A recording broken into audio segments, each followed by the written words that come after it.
Baik, sudah siap semua? Pemohon udah ya, kita lanjutkan. Yang pertama kami sampaikan kepada termohon, mungkin termohon hadir baru ya, kuasa baru ya. Ya, bisa ditunjukkan kuasanya? Bisa. Kalau yang dari KPU-nya, PPID-nya nggak ada ya? Ada. Nggak ada. Saudara bisa masuk kalau mau masuk ya ke persidangan. Iya, kalau mau nanti biar nanti ada hal-hal yang mungkin bisa diinformasikan ya. Saudara kan udah mendapat kuasa juga.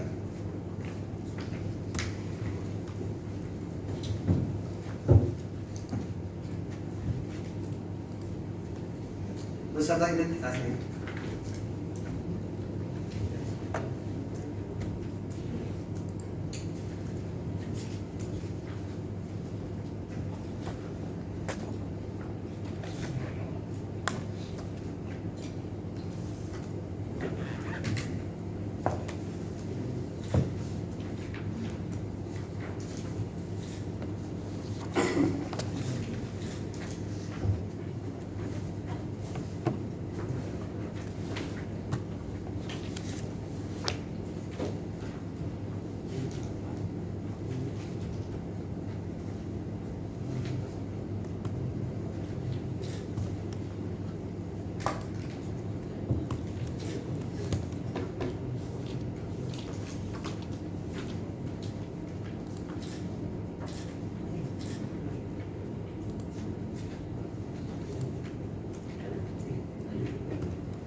Pemohon mau kesini mau lihat? Kami percaya Percaya sama majelis. Percaya sama majelis. dan kita sudah bertemu tadi pagi di mediasi. Baik, ya saya coba cross check saudara Endi Wahyu. Ya. Saudara Endi Wahyu ya, nomor 3 ini yang saya sampaikan. Ya.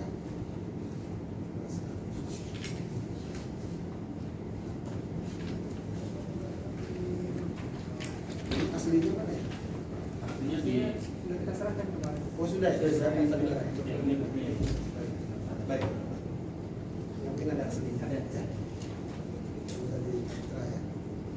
Satu lagi ini Sujana. Saya. Nanti.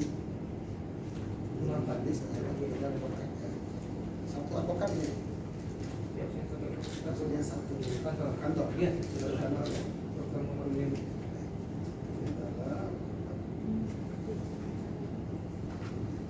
Jadi ya.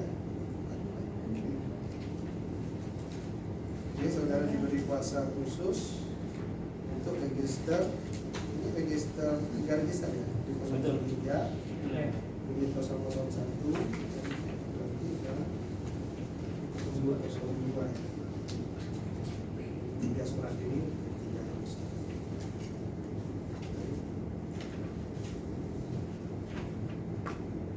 Langsung saudara ini ya di sini. Mungkin ini hanya untuk di Komisi Informasi Pusat saja atau di bisa KIP termasuk saja. di KIP saja ya. Baik, silakan Tete. Ini mungkin majelis anggota itu ya. Oh, siap. Aman. Baik,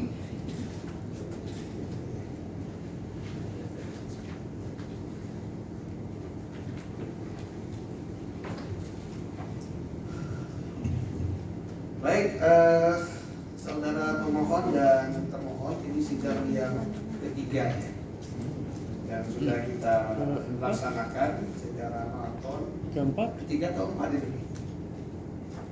Keempat? Sidangnya ketiga. Sidang ketiga saudara kan mediasi ya. 5, 13, Keempat, sidang keempat. Sidang keempat ya. 5, 13, 18, 21. Baik, majelis juga lupa. Baik ya, ini adalah sidang yang keempat dengan agenda yang mungkin agak sedikit maraton karena kita mengacu kepada peraturan Komisi Informasi Nomor 1 Tahun 2019 ya tentang prosedur penyelesaian standar informasi publik pemilu dan prosedur penyelesaian informasi pemilu. Jadi di situ waktunya mungkin agak berbeda dengan sengketa informasi pada umumnya. Jadi kita agak waktunya sangat terbatas seperti itu. Nah kemudian sesuai dengan agenda sidang pada hari ini kita akan pertama menerima laporan dari panitera terkait dengan perintah mediasi ya yang sudah dilaksanakan oleh para pihak seperti apa itu terkait dengan register 003. Kemudian berikutnya apakah itu 003 itu berhasil semuanya atau mencapai kesepakatan atau tidak. Kemudian berikutnya terkait dengan 001 dan 002 kita akan mendengarkan atau menerima hukum konsekuensi ya, dari termohon. Kemudian juga mendengarkan apakah termohon akan menghadirkan saksi atau ahli atau bukti ya, di dalam persidangan seperti itu. Baik, sebelumnya panitera bagaimana? Apakah berita acara mediasi sudah saudara terima untuk yang register 003? Sudah majelis. Sudah ya. Coba saudara serahkan untuk kemudian.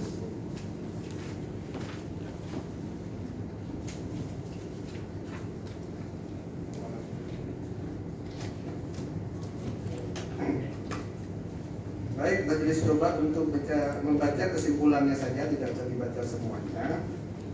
Berita acara mediasi yang ketiga pada nomor 003 garing KIP strip PSIP strip M garing 2 Romawi garing 2024 pada hari ini Kamis ya 21 Maret 2024 yang bertempat di kantor Komisi Informasi Pusat Gedung Wisma SG lantai 9 yang tadi telah dilaksanakan mediasi antara Yayasan Advokasi Hak Konstitusi Indonesia terhadap Komisi Pemilihan Umum dengan permohonan informasi yang diminta adalah daftar pemilih tetap atau DPT untuk semua pemilihan umum atau pemilihan legislatif dan pemilihan presiden sejak dan termasuk pada tahun 1999 sampai tahun 2024 sampai tingkat kelurahan desa atau RW atau RT dalam bentuk data mentah elektronik dalam bentuk database export file CSV atau serupa. Yang kedua adalah data hasil atau suara total, suara sah, suara tidak sah untuk semua pemilihan umum atau pemilu legislatif dan pemilu presiden sejak dan termasuk tahun 1999 sampai dengan tahun 2019 sampai tingkat TPS dalam bentuk data mentah elektronik dan dalam bentuk database export file CSV dan serupa.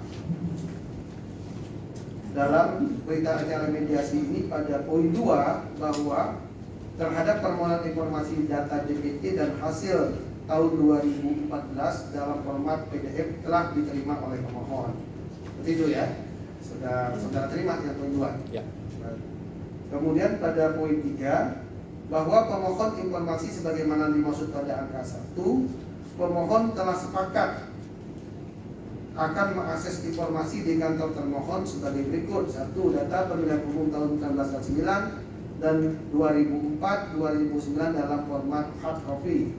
Kedua, data hasil pemilu tahun 1999, 2004 dan 2009 dalam format hard copy dan terhadap teknis pemenuhan data yang dimaksud akan dikoordinasikan lebih lanjut antara pemohon dan termohon.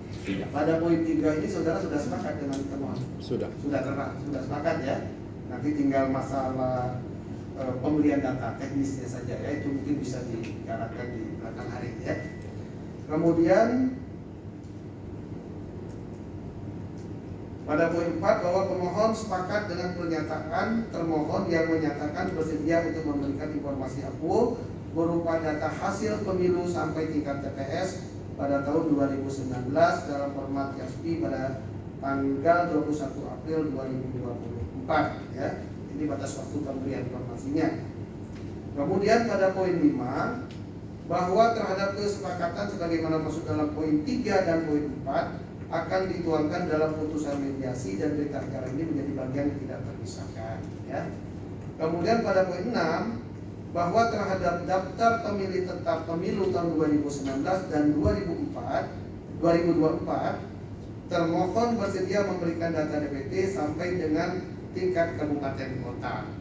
Yang saudara minta kalau tidak salah itu sampai tingkat terendah ya, sampai tingkat Kelurahan desa. tingkat TPS atau Kelurahan desa. kelurahan. Kelurahan desa. Sementara yang tadi di dalam mediasi itu hanya sampai pada tingkat kabupaten ya, seperti itu. Saya lihat ya. Saya baca aja di sini. Hal demikian sejalan dengan ketentuan undang-undang pemilu. Ya. Tadi tidak sepakat ya, kayak gini ya. Saudara tetap berpegang bahwa informasi itu hanya bisa sampai tingkat TPS, sampai tingkat kelurahan desa. Kelurahan desa. Begitu ya. Nah, tadi kan sudah disampaikan ada peraturan KPU. Saudara Ya. tidak mau bersepakat. Okey, begini majelis. Menurut kami Enggak, ini aja dulu. Oke. Saya belum menggali ya. Saya Oke. mau tanya, saudara sepakat atau tidak? Atau Tidak. jangan-jangan siapa tahu salah ketik di sini begitu. tidak. Saudara tidak sepakat. Saudara tetap meminta bahwa informasi itu sampai tingkat kelurahan desa, ya. Ya. Meskipun ada peraturan KPU yang mengatur sampai dengan tingkat kabupaten ya, begitu. Berarti terjadi ketidaksepakatan untuk yang poin ini ya, gitu. Baik. Termohon menyarankan kepada pemohon agar meminta informasi tentang DPT sampai tingkat kelurahan desa kabupaten kota ya. Kemudian bahwa pemohon menolak keterangan termohon sebagaimana disebut pada angka 6. Menurut pemohon bahwa informasi pada tahun 2019 dan 2020 sampai dengan level kelurahan desa merupakan informasi yang dikuasai oleh termohon, sehingga informasi akuo seharusnya diberikan kepada pemohon sesuai dengan undang-undang KIP. Bahwa terhadap informasi DPT pada tahun 2019 dan 2004 sampai dengan level kelurahan desa tidak mencapai kesepakatan sebagaimana keterangan pemohon dan termohon pada angka 6 dan angka 7. Maka berdasarkan Perki PPSIP sengketa informasi dan akuo akan diselesaikan melalui adjudikasi dan non litigasi. Jadi yang dibacakan oleh majelis untuk yang poin 6 ini kita lanjut pada pembuktian. Ya, begitu ya, saudara ya. Untuk yang poin 6 ini berarti tidak terjadi kesepakatan yang sebelumnya sudah mencapai kesepakatan. Baik, majelis sudah menerima berita acara mediasi ini. Dengan demikian ada 3 register yang akan kita lanjutkan pada proses adjudikasi ya, yaitu di 001 ya, saudara menyimak ya. Walaupun sebelumnya kan yang hadir dari kuasa lain ya, dari KPU-nya, maksud saya bukan. Nanti jangan sampai ada miss sedikit ya. Ini registernya 001, 002, 003, bukan nama calon gitu ya, bukan nomor calon. Jadi jangan ini ditafsir begitu. Tapi ini berdasarkan nomor register ya. Jadi saya sebutkan 01, 02 itu tafsirnya bukan di calon ya, tapi ini adalah nomor register. Baik saudara pemohon dan termohon, kita akan lanjutkan bahwa agenda kita pada saat ini adalah memeriksa uji konsekuensi ya. Uji konsekuensi pertama untuk register 001 dan 002 ya. Nanti silakan saudara bisa menyampaikan apakah saudara sudah melakukan uji konsekuensi terhadap informasi tersebut. Kemudian untuk yang 003, karena baru selesai tadi di mediasi, maka mungkin pasti belum dilakukan uji konsekuensi. Maka untuk yang tadi poin yang saya bacakan, majelis memerintahkan untuk melakukan uji konsekuensi, ya. Mohon maaf, bukan juga pembuktian, ya, pembuktian, sorry. Kecuali yang saya sebutkan 0102, ya, karena tadi kan terjadi gagal dalam proses mediasi. Jadi pembuktian saja, apa bukti saudara menguatkan dalil saudara bahwa itu merupakan informasi yang dikeluarkan, ya. Sebelum saya lanjutkan, saya beri kesempatan kepada termohon, ada dulu yang disampaikan sebelum dilanjutkan. Mengenai mediasi tadi sudah cukup. Kami Cukup? sudah sampaikan dalam forum mediasi tadi dengan mediator. Namun demikian kami juga baru memahami ada agenda pembuktian terkait dengan tindak lanjut poin 6 derajat. Ya. Baik. Untuk yang 001, 002 clear, ya? Ya, clear. Baik. Pemohon cukup, ya? Cuma satu pertanyaan majelis tentang pembuktian. Biasanya pembuktian berarti mengajukan kertas yang dileges, Ya. tapi memang tidak ada waktu untuk melakukan itu. Apakah dalam persidangan ini kita bisa dan termohon akan bisa menunjukkan informasi untuk mendukung argumentasi tanpa proses pembuktian secara kertas yang dileges? Silakan saja. Oke.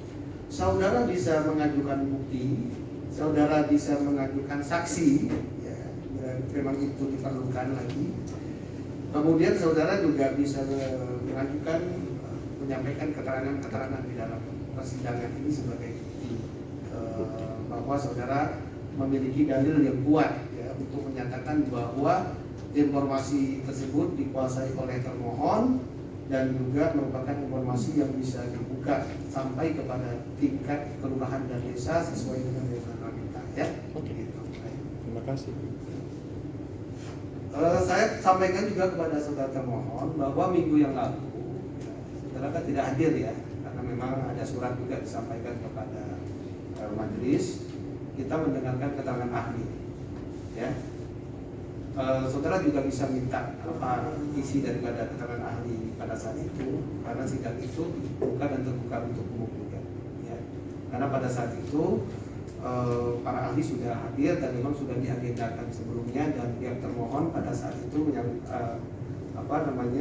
tidak membantah untuk tidak hadir pada saat persidangan sebelumnya, meskipun pada H-1 atau H-2 kemudian kita baru menerima surat, ya, bahwa untuk penundaan persidangan sementara ahli sudah hadir pada saat itu. Jadi kita langsung mendengarkan ahli. Tapi itu dari pemohon.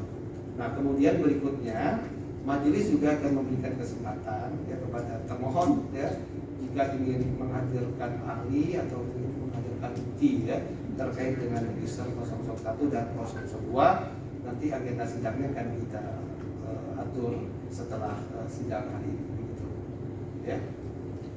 Sebentar ya. Ya, silakan. Kami sebetulnya sudah bersurat itu pada tanggal rencana persidangan 18 misalnya seperti itu, dan kami cukup mengetahui ada perkembangan bahwa ada pemeriksaan ahli dalam persidangan yang kami in absentia, kami tanpa kehadiran kami. Nah, dalam hukum acara pemeriksaan itu harus fair, harus diketahui oleh semua kedua belah pihak, dan itu berlaku universal.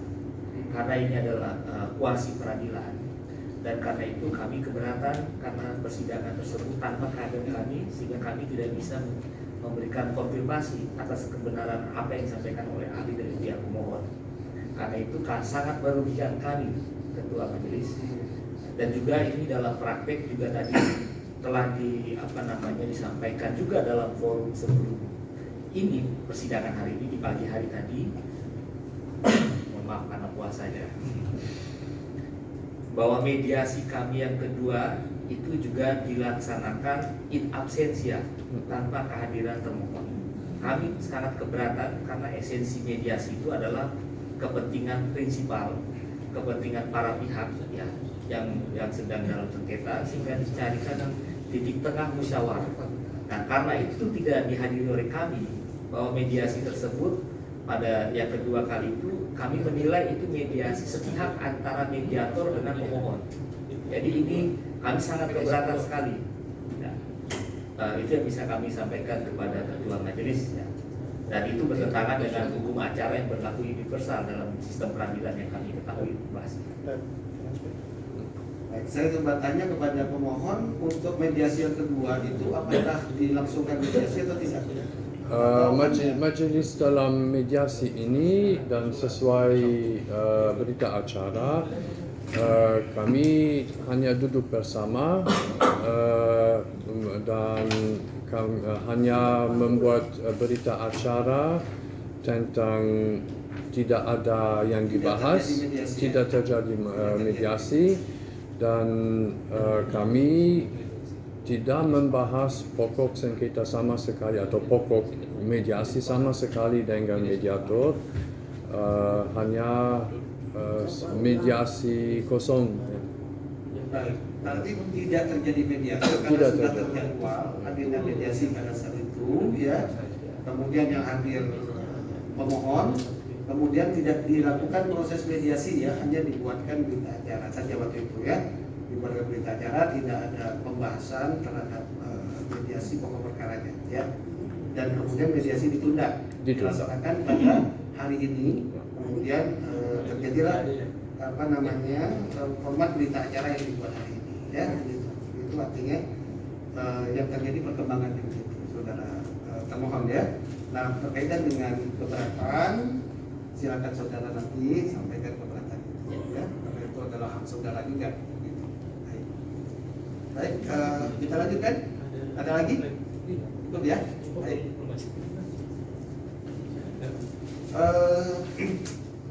Apakah termohon telah membawa uji konsekuensi yang diperintahkan sebelumnya dalam persidangan terkait dengan register 001 dan 002? Ya, terima kasih Ketua Majelis. Kami sudah mempersiapkan sesuai dengan relas panggilan sidang hari ini. Ada terjadwal pemeriksaan uji konsekuensi untuk perkara 01, dan kami sudah mempersiapkan keputusan KPU sebagai data kami untuk kami sampaikan kepada Ketua Majelis dan Majelis terkait dengan uji konsekuensi yang berkaitan dengan data real count. Itu tertera dalam keputusan KPU nomor 349 tahun 2022 tentang penetapan informasi publik yang dikecualikan di Komisi Pemilihan Umum. Saudara boleh bawa ke majelis. Kalau ada kopinya juga nggak apa-apa kepada itu bisa bisa kita lihat bersama.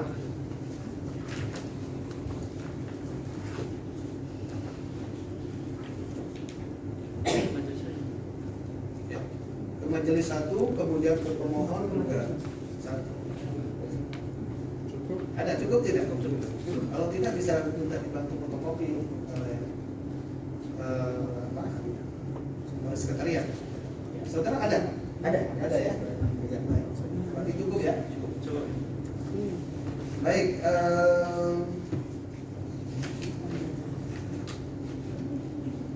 termohon telah melakukan uji konsekuensi dan telah membuat surat keputusan dengan nomor 349 tahun 2024 tentang penetapan informasi publik yang dikecualikan.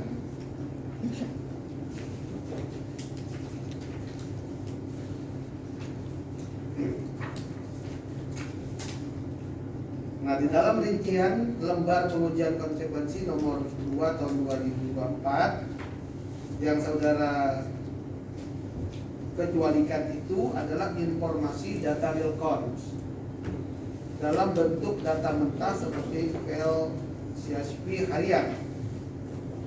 Ya. Termohon mengacu kepada pasal 17 huruf I Undang-Undang nomor 14 tahun 2008 tentang keterbukaan informasi publik.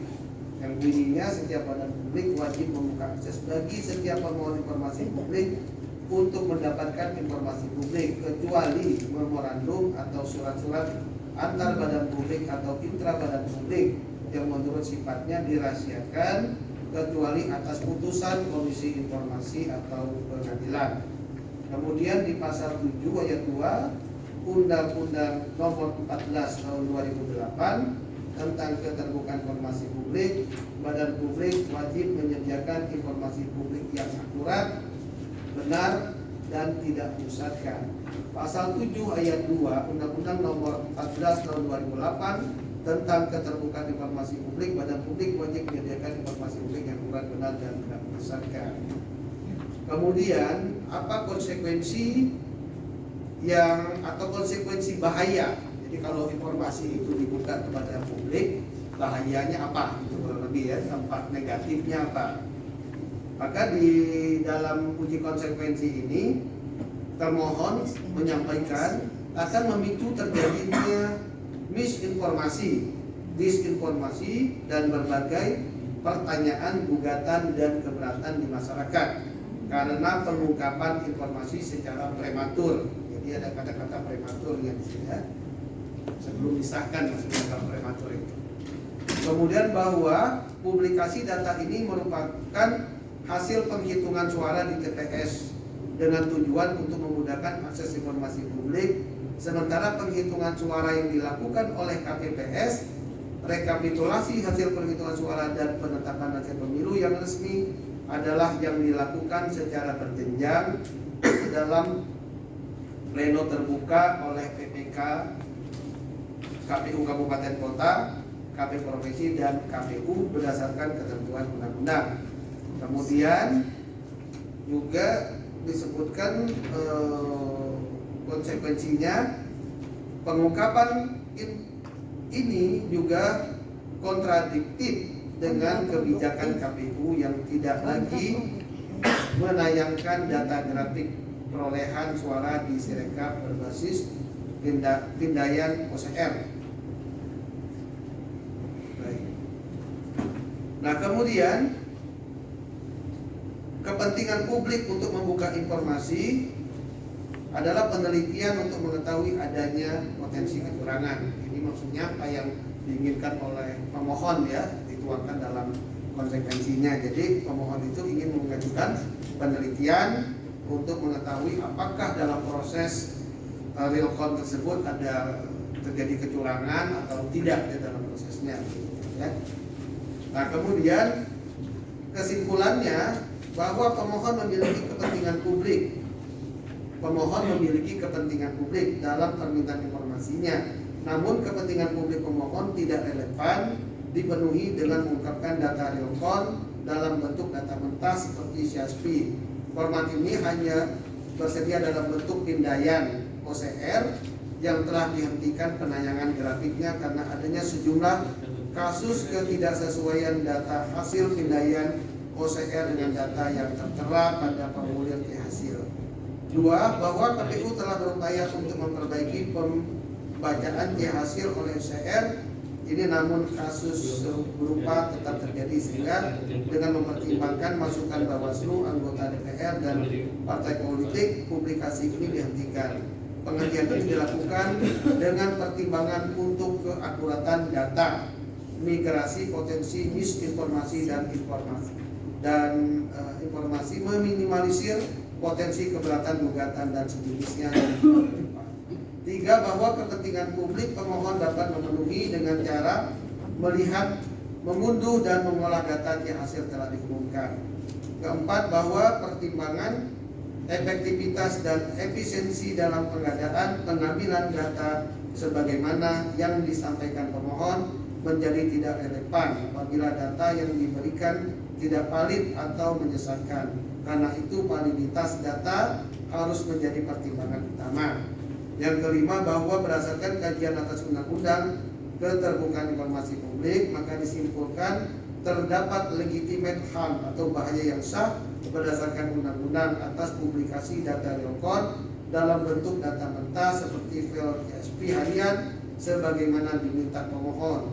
Bahwa berdasarkan pertimbangan di atas termohon berkesimpulan bahwa data real count dalam bentuk data mentah seperti file CSV harian merupakan informasi yang dikecualikan. Itu kesimpulan yang disampaikan oleh saudara termohon, ya. Baik, termohon saudara sudah mengecualikan untuk yang real count, ya. Ini kita baru untuk sebatas yang real count karena saya lihat ada beberapa permintaan informasi yang disampaikan oleh saudara pemohon. Setelah saudara melakukan uji konsekuensi yang tadi sudah saya bacakan, maka nanti majelis itu akan memperdalam ya terkait dengan kepentingan publiknya, ya. Jadi pada prinsipnya informasi yang dikecualikan itu bersifat ketat dan terbatas, artinya bisa saja dibuka kalau memang kepentingan publik yang membutuhkan informasi itu ternyata lebih besar memberikan manfaat kepada publik daripada menutupnya. Maka di situ nanti akan ada pendalaman, ya. Baik. Mungkin saya sarankan dulu kepada anggota majelis, silakan ada yang saudara mau bertanya.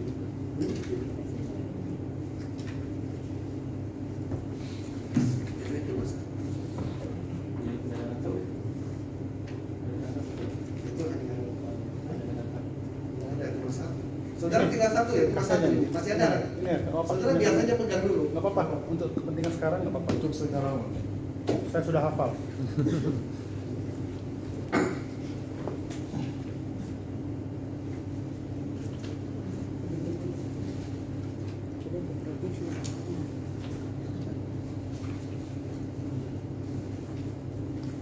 Terus kalau saya kena hadir, maka itu bisa habis. Kenapa sih?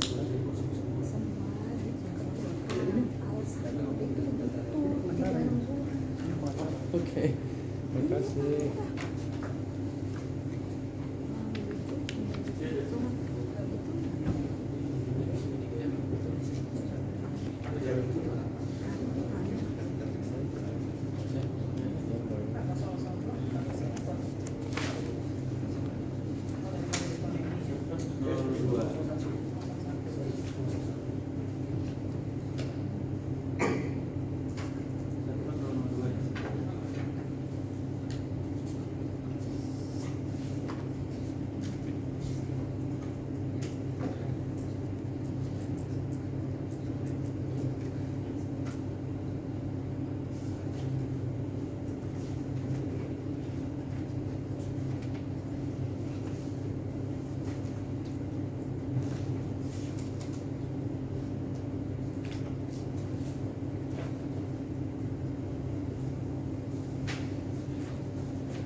Baik, saya ke pemohon dulu. Pemohon pada persidangan sebelumnya, pemohon mengatakan bahwa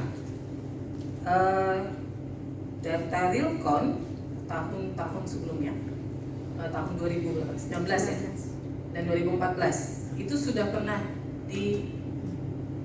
didapatkan dalam bentuk file CSV. Setelah pemilu. Ya, setelah pemilu, tapi sudah pernah didapatkan.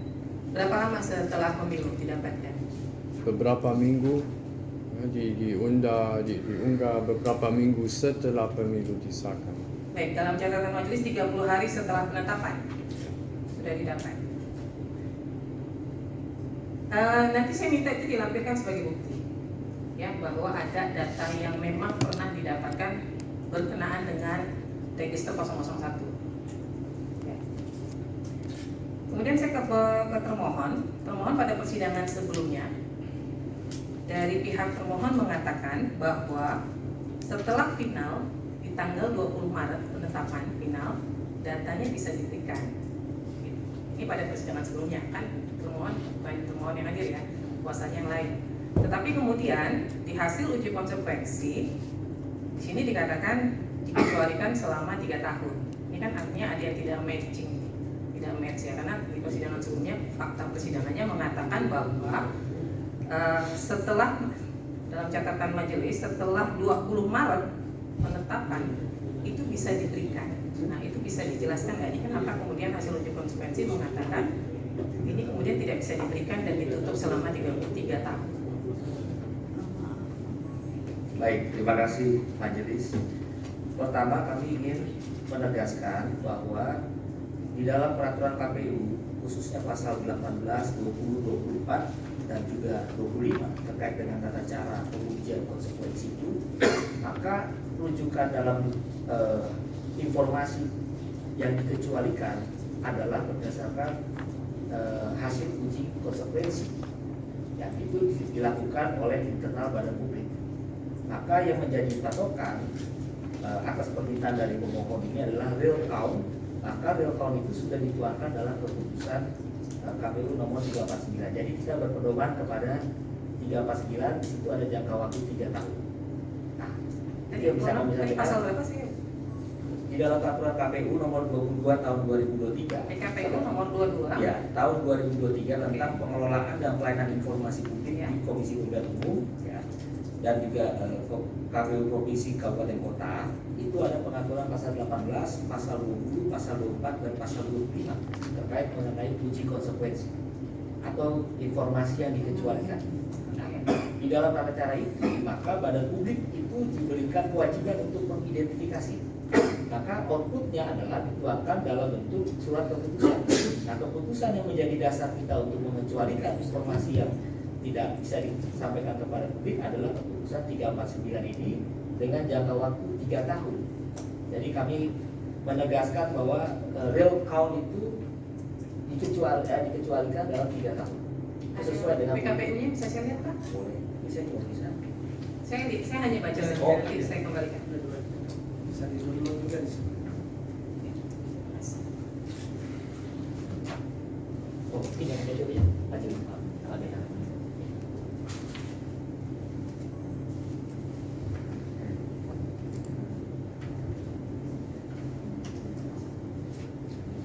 Sampai saya pelajari ini saya kembalikan ke saya.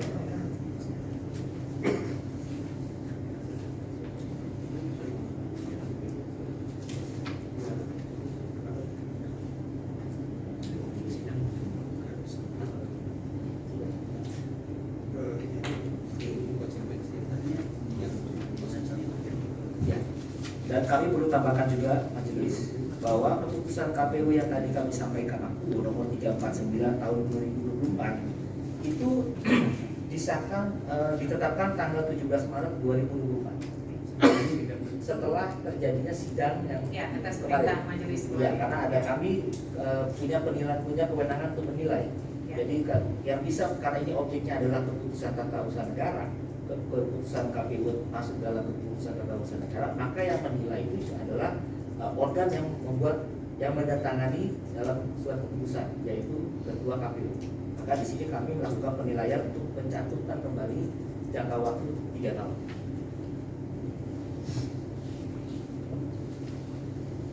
Tapi dalam PKPU sendiri tidak ada yang mengatakan, dalam PKPU ya secara spesifik tidak ada yang mengatakan real count dikecualikan. Dia hanya berdasarkan hasil uji konsekuensi yang sudah dilakukan. Ya, jadi peraturan KPU ini kan hanya memberikan satu pedoman untuk dilakukan tahapan-tahapan informasi yang dikecualikan. Karena kalau dilihat dari judul ini adalah tentang pengelolaan pelayanan informasi publik, termasuk informasi yang terbuka dan yang dikecualikan.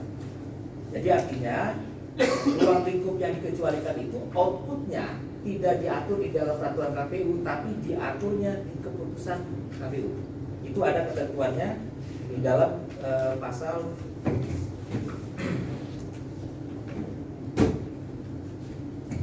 pasal 20 ya.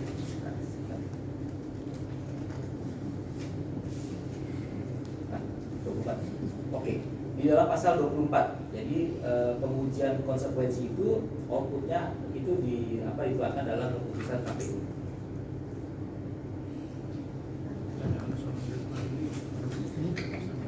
Di sana. Ya, silakan bisa di. Baik, terima kasih Bapak Ketua. Saudara termohon, ini kita mau sedikit mendalami tentang soal real count ya. Kalau KPU melihat penghitungan yang ada di TPS itu bagian dari real count bukan? Atau real count itu apakah diambil dari penghitungan yang dilakukan di TPS? Ya, real count itu kan data hasil ya, hasil dari penghitungan hasil penghitungan di tingkat bawah ya. Itu kemudian itu kan Direkam ya agak ke depan. gimana? Baik. Oh, baik. Maaf ya. Jadi bersumber dari penghitungan di tingkat bawah. Oke, berarti real count yang dimaksud dalam nomenklatur di DIK ini adalah real count yang telah disahkan di tingkat TPS gitu ya. Betul kan ya? Maksudnya sama ya? Ya, Lalu kemudian waktu real count katakanlah penghitungan di TPS itu dilakukan, itu apakah pihak-pihak yang hadir itu diperkenan untuk mengakses misalnya saksi dari caleg misalnya gitu, atau saksi dari DPD ataupun paslon capres-cawapres, apakah mereka bisa mengakses hasil dari TPS itu? Izin majelis. Terkait real count itu Ini maaf Bapak, Ya. dengan siapa? saya dengan Andri Putra Hermawan Dari KPU. dari KPU PPID. Kemarin masuk dalam kuasa ya? Sebelumnya? Yang kuasa KPU Ya. sebelumnya masuk ya? Masuk Saya surat Waktu- tugasnya, cuman saya Bapak- tidak hadir waktu itu. Bapak pertama kali datang sini? Saya pertama kali datang. Oh, nyerang KTP dulu dong. Oh, Nah, saya visualnya lumayan saya Saya kira kemarin ingat, maksudnya ingat visual saya ingat kalau Bapak asik.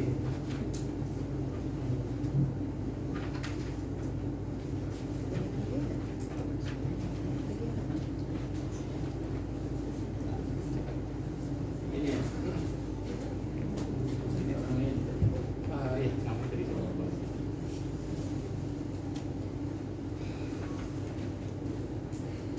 Maaf ya, Pak. ya. Kita dulu ya. Oh, iya. Silakan Pak, melanjutkan.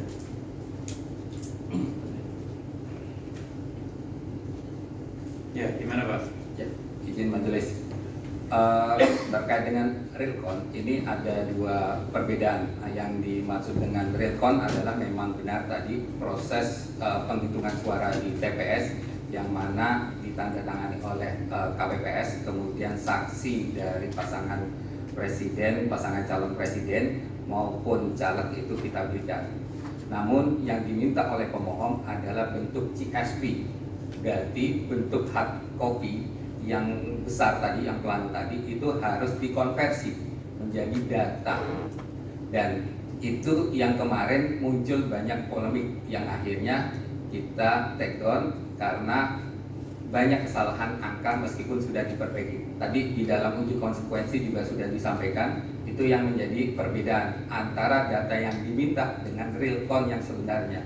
Jadi yang diminta bentuknya CSV, berarti bentuknya data, konversi dari tulisan tangan menjadi data yang kita sebut tadi dalam uji konsekuensi OCR. Kemudian yang benar-benar real count adalah C1 hasil yang saat ini ada di dalam informasi yang kita buka. Baik, jadi dimengerti kalau majelis menangkapnya berarti uji konsekuensi yang dilakukan dan dibagikan ke persidangan kali ini adalah uji konsekuensi yang spesifik terkait dengan permohonan pemohon sekarang ya. Iya, betul. Nah, sementara ada istilah umum tentang real count yang itu termasuk informasi terbuka dalam format yang berbeda dari yang dimohonkan oleh pemohon. Iya. Itu maksudnya ya? Iya. Ini saya coba memahami dulu dan menegaskannya di fakta persidangan ya, biar tidak terjadi kesalahan tafsir. Nah, yang berikutnya dalam DIP berarti kan ada tentang real count ya. ada tentang real count ya. Nah, di daftar informasi publik yang terbuka ada tentang real count dalam bentuk tadi C1 hasil, gitu ya. C1 hasil istilahnya ya. Ya, C hasil dalam bentuk image. Dalam bentuk image. Itu ada di DIP-nya ya. Iya. Jadi dia diketahui oleh seluruh masyarakat. tapi tidak pernah ada misalnya dalam format yang dimohon oleh pemohon. CSP tidak ada. Nah, informasi yang sifatnya CSP ini kan berarti posisinya dikecualikan ya. Dikecualikan. Dia diserahkan ke stakeholders terkait ke siapa saja selain KPU. Tidak ada untuk Contoh misalnya gini ya, contoh. Kita satu kantor nih misalnya ya, kita satu kantor sama-sama KPU. Kita belum bicara stakeholders di luar KPU. Misalnya Bapak punya kewajiban di unit Bapak report ke meja kami setiap 2 minggu sekali misalnya begitu. Tapi ini dikecualikan nih. Tapi karena sifatnya internal, kita sesama yang mengetahui hasil tersebut. Ada tidak dari pos itu? Misalnya dari TPS diserahkan ke siapa? Yang dalam bentuk CSP ini?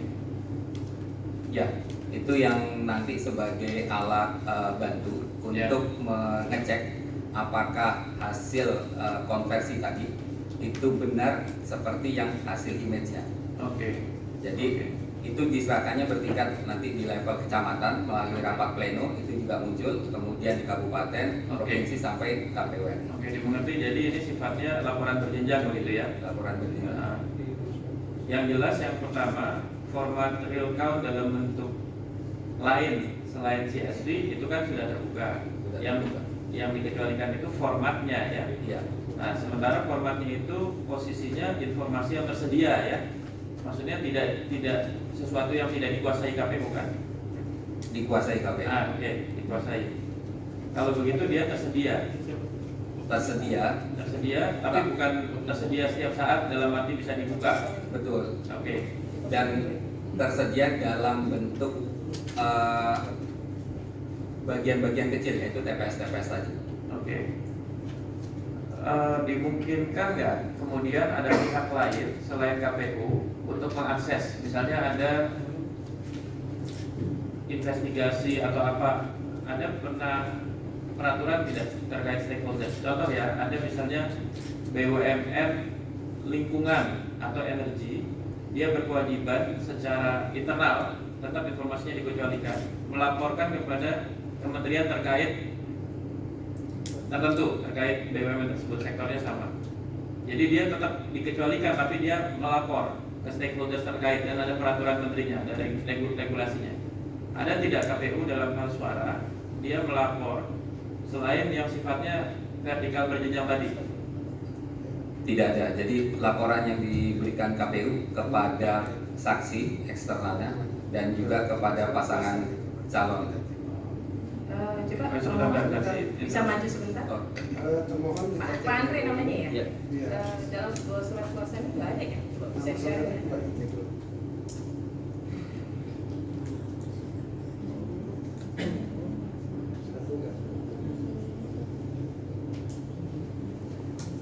Ada surat tugas atau apa?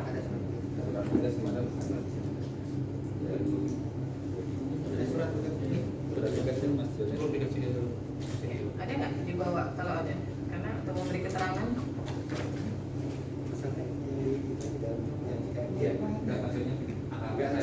seperti print. Coba maju sih ya. terpisah ya. Iya, terpisah.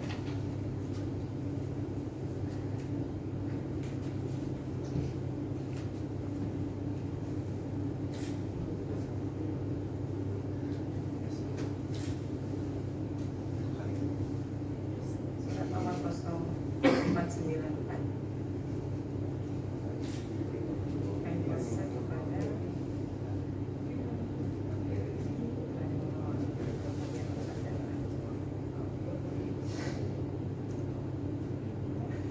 Baik, saya informasikan dulu kepada pemohon. Ini dari termohon dalam dua surat kuasanya nggak ada, tapi dalam surat tugasnya hari ini ada.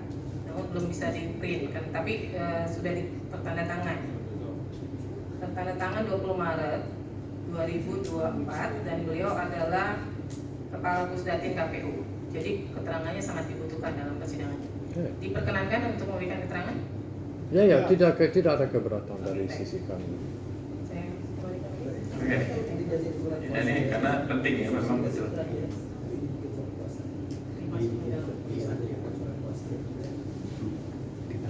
Ya, sampai jangan surat tugas tapi surat kuasa.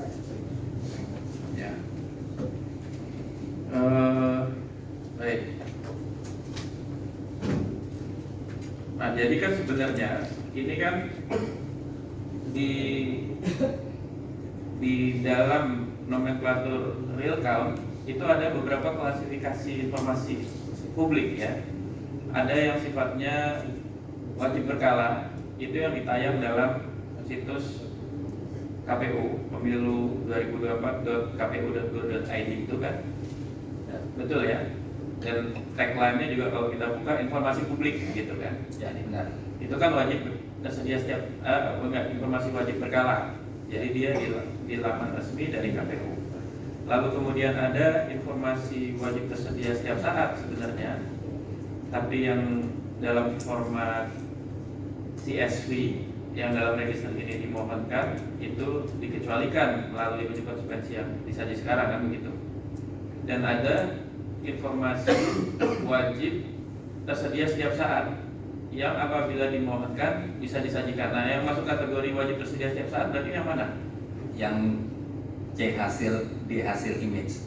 Dalam bentuk image. Ya. Lalu yang sifatnya CSV atas dasar apa? Misalnya masa retensinya 3 tahun. Ya.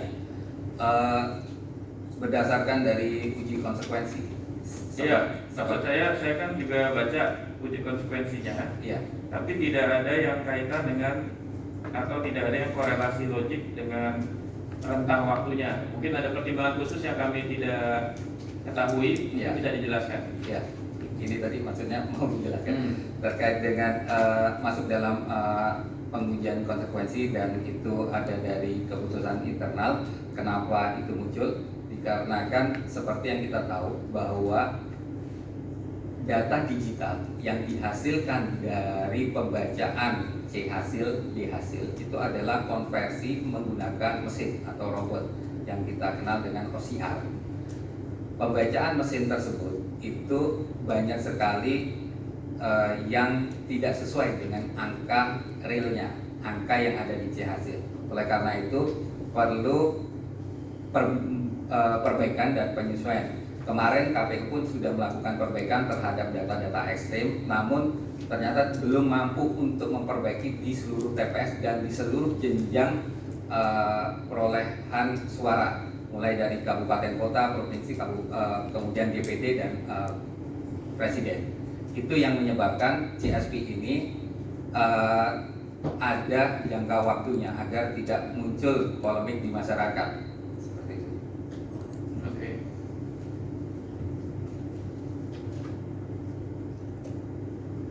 Lalu terakhir kalau dari kami, ini ada penjelasan di uji konsekuensi tentang konsideran kepentingan publik ya. Kepentingan publik di sini untuk penelitian. Ya, saya nggak masuk ke istilah lainnya tentang potensi apa dan seterusnya, tapi berarti ada konsideran tentang kepentingan publik dalam hal mengecualikan informasi. Nah, di uji konsekuensi pernah tidak dibahas kepentingan publik yang memungkinkan untuk dibukanya satu informasi dikecualikan dalam format tersebut atau dalam format lain, itu seperti apa kategori dan persyaratan seperti apa yang dimaksud kepentingan publik? Baik, izin majelis. Yang pernah kami berikan terkait dengan hal yang dikecualikan akhirnya kita berikan itu ruang lingkupnya spesifik. Contohnya ingin melakukan pengujian atau melakukan analisis data terhadap perolehan suara di satu daerah, misalnya di Dapil Jabar 1, maka data dari Jabar 1 itu saja yang kita berikan kepada publik tersebut. Oke, jadi dalam pengalaman termohon itu pernah ada ya kepentingan publik yang diakomodir, tapi syaratnya dia harus spesifik teritorialnya, dapilnya lah begitu ya. Ruang lingkup Ruang penelitiannya dia harus spesifik. Jadi dia tidak bisa nationwide gitu, se-Indonesia gitu, se-Indonesia nggak mungkin gitu ya. Iya. Oke, terima kasih Pak Ketua.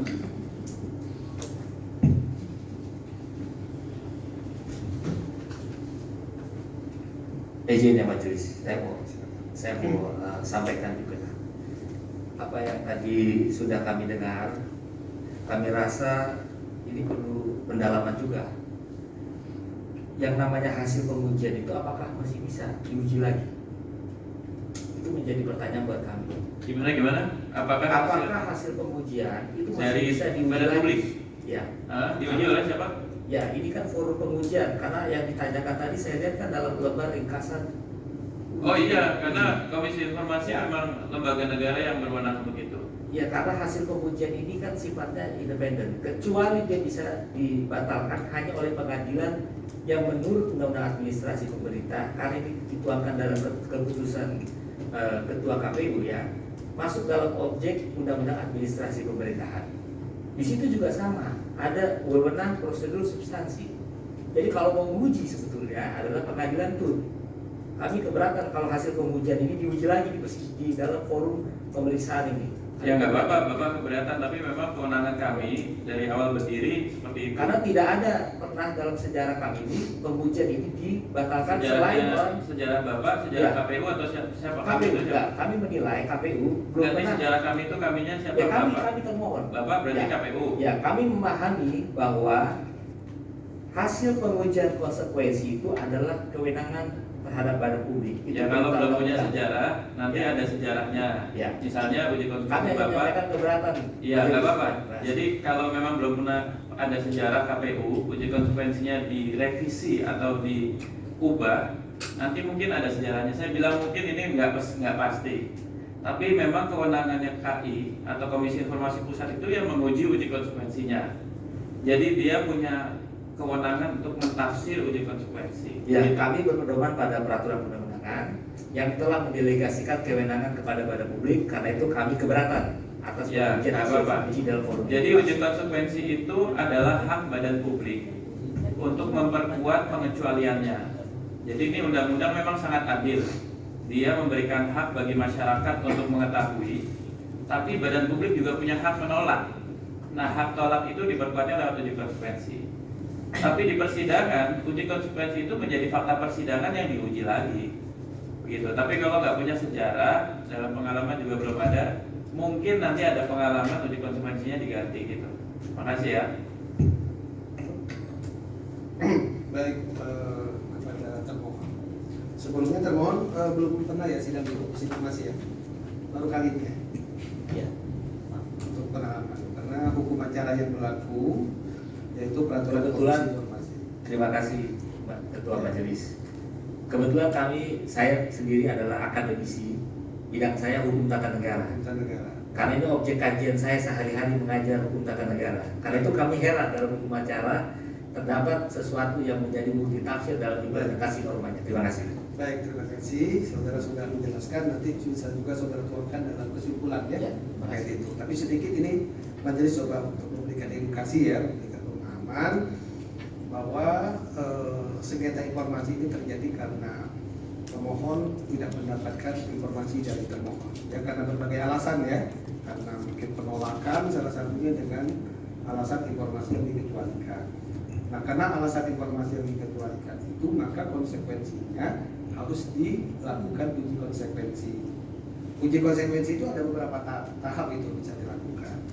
Ya, ada pada saat sebelum persidangan, ada pada saat ada permohonan informasi, atau pada saat sedang dilaksanakan sidang sengketa informasi. Seperti sekarang misalnya ya, ketika termohon menyatakan ini informasi dikecualikan, maka majelis masih bertanya, apakah sudah dilakukan uji konsekuensi? Kalau belum, biasanya sidang diskor dan meminta kepada termohon untuk melakukan uji konsekuensi. Nah, kemudian uji konsekuensi yang sudah ditetapkan itu menjadi kewenangan majelis untuk menguji kepentingan publiknya. Apakah hak pemohon secara prosedural melakukan pengecualian informasi berdasarkan uji konsekuensi tersebut ketika dilihat pada aspek kepentingan publiknya memang melindungi informasi yang berada di bawah penguasaan termohon, ataukah itu memang dilihat daripada kepentingan publiknya itu ternyata lebih baik dibuka kepada publik. Nah, itu menjadi penilaian daripada majelis seperti itu. Gitu ya.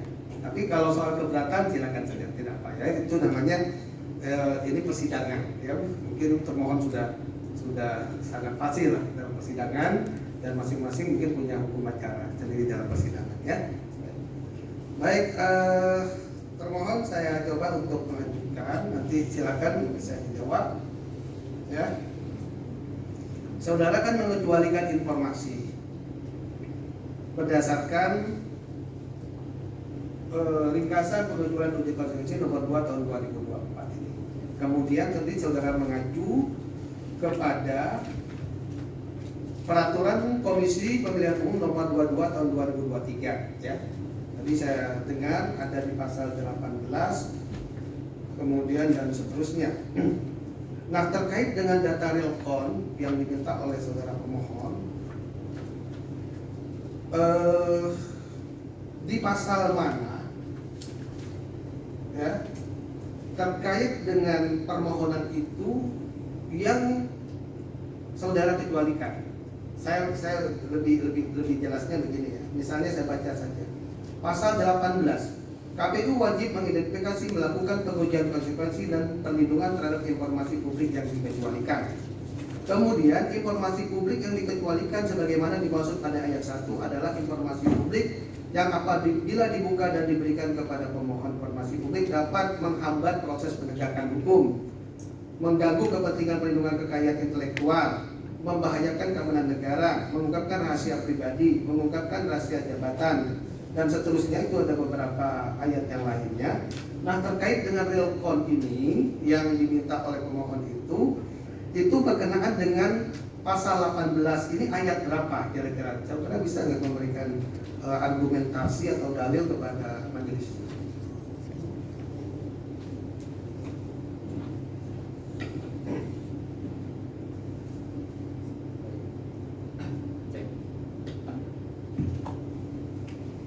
Baik, Ketua Majelis, dapat kami sampaikan bahwa itu terkait dengan hal yang membahayakan negara.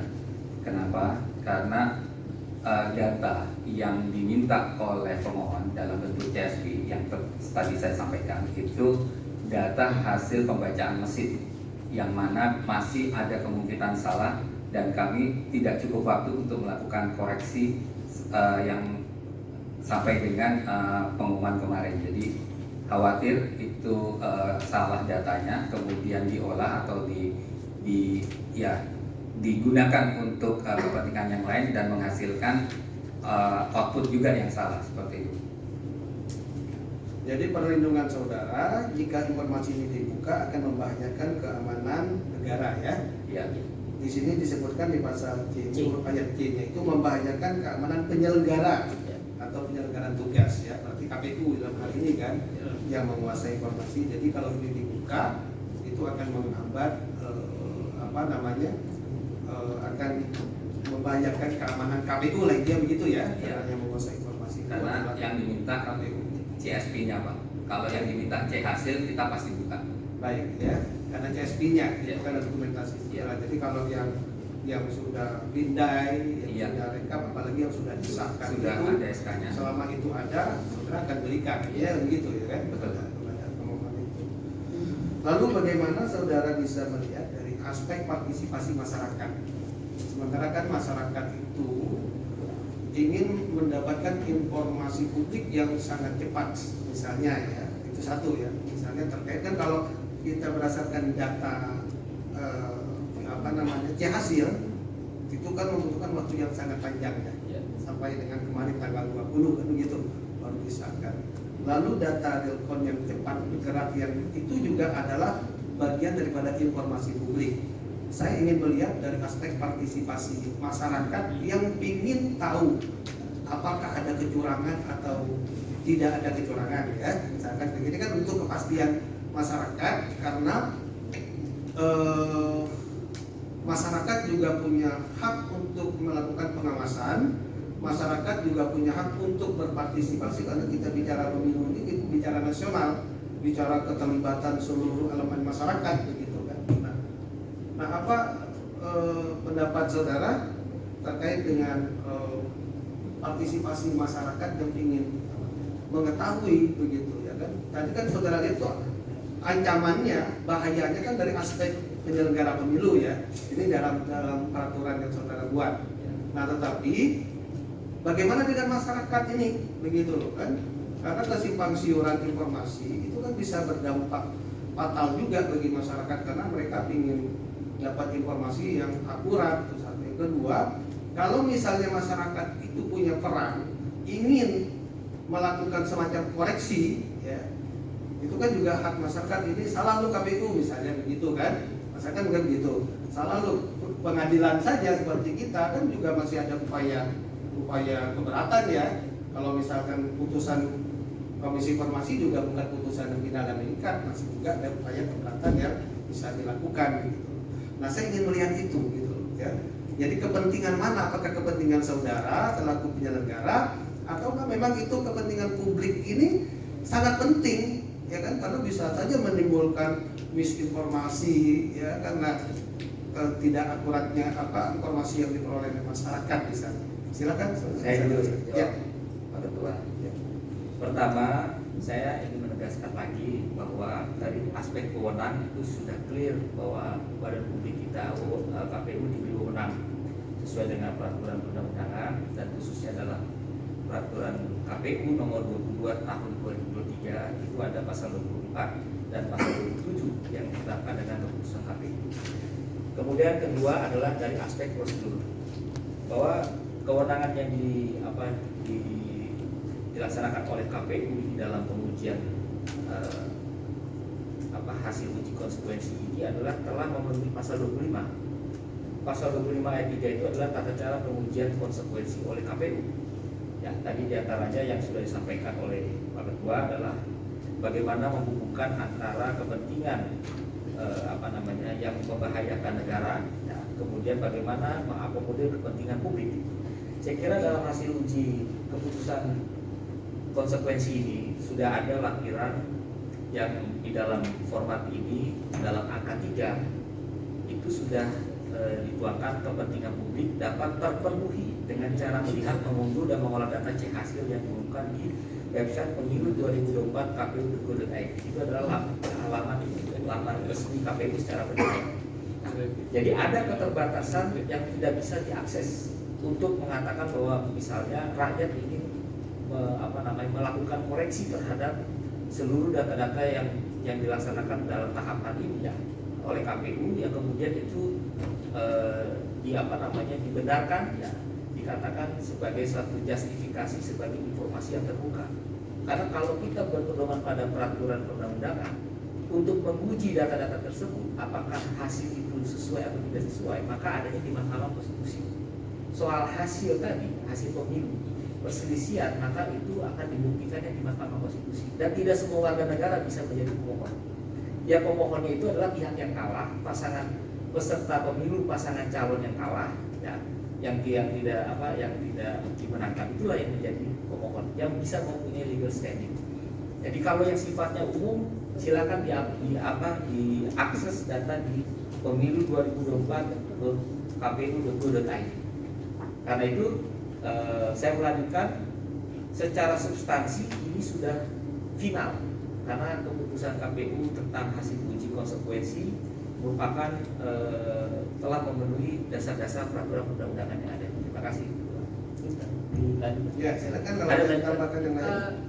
Saya tambahkan sedikit. Saya izin Pak Ketua. Ini tadi ada istilah apa yang kalah tadi, bisa diulang nggak? Saya takut salah Ya, ini. kan dalam pengumuman itu, rekapitulasi nasional oleh KPU itu hanya satu pemenangnya, kan begitu. Istilah umumnya yang kalah, tapi istilah normatifnya adalah pihak yang keberatan terhadap hasil pengumuman rekapitulasi nasional dapat mengajukan kepada Mahkamah Konstitusi. Itu bunyi pasal 474, 475 Undang-Undang Pemilu. Gitu. Dan peraturan KPU ini sudah diuji, sudah dikonsultasikan oleh DPR dan Presiden, pemerintah. Itu ada pasal 75 ayat 4. Semua peraturan KPU harus dikonsultasikan terlebih dahulu kepada DPR dan pemerintah. Jadi apa yang tadi saya sampaikan, peraturan KPU nomor 22 tahun 2023 ini sebetulnya sudah melalui proses pembahasan konsultasi oleh DPR dan juga pemerintah dalam harmonisasi. Mungkin dilanjutkan di rekan saya. Izin saya tambahkan sedikit majelis. Tadi Ya, silakan. majelis punya Ya. penekanan bahwa apakah memang kemudian fokusnya hanya kepada kepentingan KPU, lalu bagaimana dengan kepentingan masyarakat seperti Ya. itu? Itu juga sudah jelas di dalam poin 2 kesimpulan dari uji konsekuensi. Artinya KPU sangat menyadari pentingnya hak masyarakat atas informasi, sehingga KPU dengan adanya kendala teknis masalah OSR tadi di poin 2 sudah dijelaskan bahwa KPU telah berupaya untuk memperbaiki, tetapi ternyata memang masih ada kendala. Artinya KPU terus berupaya. Jika kita bicara tentang kepentingan publik, jika masih ada kendala dalam scanning data ini, justru ketika itu diberikan akses kepada publik, justru akan membahayakan kepentingan publik itu sendiri karena berpotensi menerima informasi yang salah. Untuk itu di sini tentunya ada hal di mana kita harus melihat ada suatu proses yang sedang diupayakan oleh KPU. Artinya KPU sudah secara maksimal memperhatikan kepentingan publik itu. Hanya memang ada kendala teknis. Ada lagi? Silakan, ada yang lengkap, saling melengkapi saja. Ya. Baik, dalam kurun waktu yang cukup pendek ini yang bisa dilakukan perbaikan oleh KPU itu hanya level Presiden dan DPR, sedangkan di tingkat DPR provinsi, DPR kabupaten kota, dan DPD itu belum sempat kami lakukan perbaikan, sehingga apabila data itu sampai sudah keluar kemudian dibandingkan dengan C hasil, yaitu tadi malah menimbulkan kericuhan di masyarakat. Baik, itu ya pendapat saudara. Cukup ya? Baik. Cukup, saya coba melanjutkan pertanyaan ya. Saudara kalau nanti akan berikan kesempatan. Saudara pemohon mengecualikan informasi realcon ya, itu berdasarkan terus ini udah sorry. Mohon maaf ya, memang salah pidana juga. Baik. Saudara termohon, saudara mengecualikan informasi berdasarkan uji konsekuensi yang sudah saudara buat, itu adalah hak saudara. Nah, di dalam Undang-Undang Keterbukaan Informasi Publik bahwa informasi yang dikecualikan itu bersifat ketat dan terbatas. Artinya apa? Informasi yang dikecualikan pun itu bisa dibuka dengan syarat-syarat tertentu kan begitu ya menurut undang-undang. Artinya misalnya ada informasi pribadi, misalnya ketika orang itu mengizinkan untuk dibuka, maka itu bisa dibuka kepada yang bersangkutan misalnya begitu. Artinya informasi yang dikecualikan itu bukan dalam arti bahwa informasi itu memang sangat tertutup ya. Makanya ada retensi waktu untuk mengatur batas waktu sebuah informasi itu dibuka. Nah, pertanyaan saya, ini kan pemohon mengajukan permohonan informasi berdasarkan pada permintaan, ya, dengan tujuan atau alasan permohonan informasi yang pada saat persidangan awal itu sudah kita dengarkan keterangannya bahwa ingin melakukan advokasi, ingin melihat bahwa situasi dan kondisi yang mungkin di media-media banyak yang mempertanyakan dan sebagainya, atau mungkin juga melalui keahlian daripada pemohon ya, karena pemohon ini mengatakan dia termasuk ahli IT dengan data mentah CSV yang diperoleh itu, maka dia akan bisa mengecek apakah data yang dihasilkan ya yang sudah disahkan oleh KPU secara nasional ini dengan data realcon itu ada perbedaan atau tidak, kan seperti itu. Nah, berdasarkan permohonan pemohon, apakah tidak mungkin kalau dilihat daripada kepentingan pemohon ya, dengan tujuan pemohon yang tadi saya sebutkan, apa tidak memungkinkan kalau bahwa informasi itu diberikan hanya kepada pemohon misalnya, karena ini berdasarkan pada permintaan tetapi dengan syarat-syarat tertentu. Syarat-syarat tertentu itu bisa saja misalnya pemohon tidak boleh ya menyebarluaskan informasi ini kepada pihak lain. Kalau menyebarkan atau memberikan maka akan ada sanksi apa misalnya seperti itu. Karena ini kepentingan pemohon dalam rangka untuk melakukan sebuah advokasi gitu ya seperti itu. Ya, ini dalam rangka bahwa informasi yang bersifat ketat dan terbatas. Kita tidak bicara soal yang data key hasil atau pindai ya, tapi berdasarkan permohonan pemohon yang meminta data KSP untuk tujuan pengolahan data, apa tidak memungkinkan apakah oleh termohon itu dikecualikan ke semua publik, ya baik publik pemohon yang punya kepentingan ataupun yang tidak punya kepentingan sama sekali, ya atau yang punya niat untuk melakukan sebuah advokasi yang juga itu mungkin berkontribusi buat negara seperti itu. Bagaimana kira-kira pendapat saudara? Apakah memang pokoknya tidak boleh sama sekali berdasarkan pengecualian, tidak ada pandang bulu baik itu pemohon ataupun masyarakat publik maupun yang punya kepentingan atau tidak kepentingan untuk berkontribusi terhadap negara melalui kemampuan masing-masing seperti itu. Silakan saudara saya. Ya. Kami termohon menggunakan hak kami yaitu hak menolak terhadap permohonan dari masyarakat untuk data-data yang dianggap itu sebuah informasi yang terbuka bisa diakses oleh publik, namun itu adalah hal yang dikecualikan karena itu menyangkut masalah faktor-faktor yang bisa membahayakan negara, khususnya untuk kepentingan kami sebagai badan publik dan juga itu untuk kepentingan masyarakat luas. Sehingga kami menggunakan hak menolak sesuai dengan hasil dari keputusan KPU tentang uji konsekuensi, sesuai juga dengan ketentuan pasal 6 peraturan KPU yang sebagaimana kami sudah Undang-Undang Informasi Publik pasal 6 itu pada publik berhak menolak memberikan informasi yang dikecualikan sesuai dengan ketentuan peraturan perundang-undangan.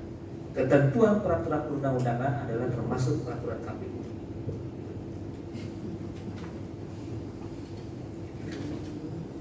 Ada lagi?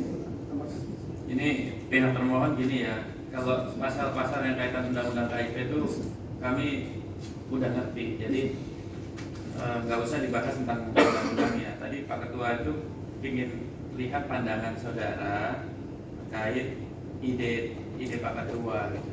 Jadi jangan dilarikan pihak termohon punya hak, terus kemudian terdefinisi uji konsekuensi itu sudah embedded dalam pikiran kita. Ini saya tegaskan aja, jadi nggak perlu mengulang-ulang yang kita juga udah paham. Cuma pandangan mungkin perlu diutarakan dari pihak termohon.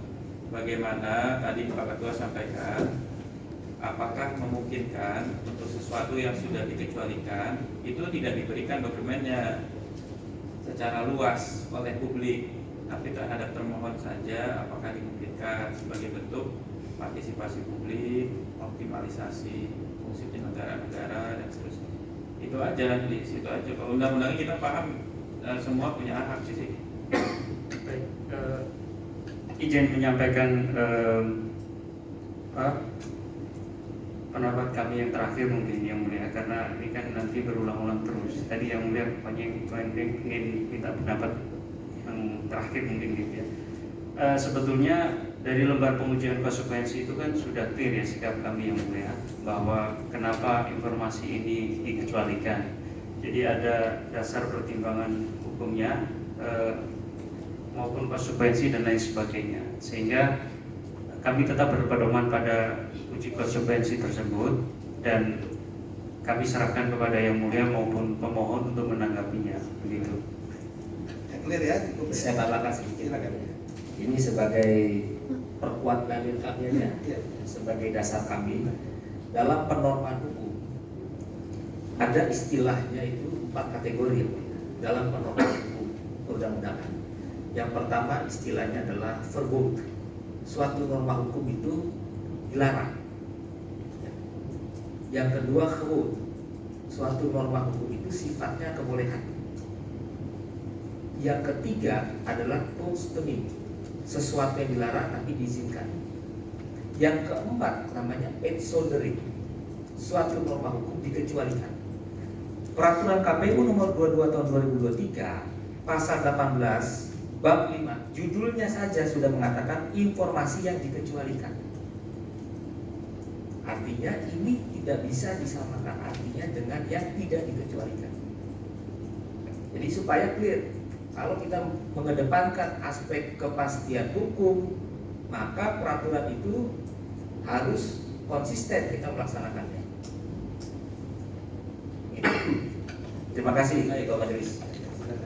Baik, termohon, saya ingin penegasan saja. Termohon ini terkait data realcon dalam bentuk CSV tahun 2014-2019 dibuka nggak aksesnya?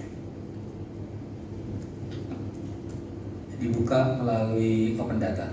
Berarti dibuka ya? Dibuka setelah. Oke, ini penegasan ini. Di tahun 2024, karena tadi termohon kemudian mengatakan bahwa terkait data real count ya dalam bentuk data mentah ini belum selesai ya karena ada kendala ya, maka kemudian termohon melakukan uji konsekuensi dan menyatakan itu masih dikecualikan untuk menghindari kekisruhan di masyarakat, gitu, benar ya? Ya. Ya, baik. Saya ke pemohon sekarang.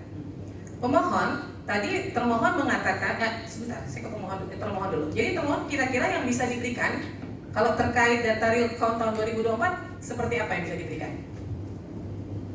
Yang pertama C hasil. C hasil. Kemudian D hasil.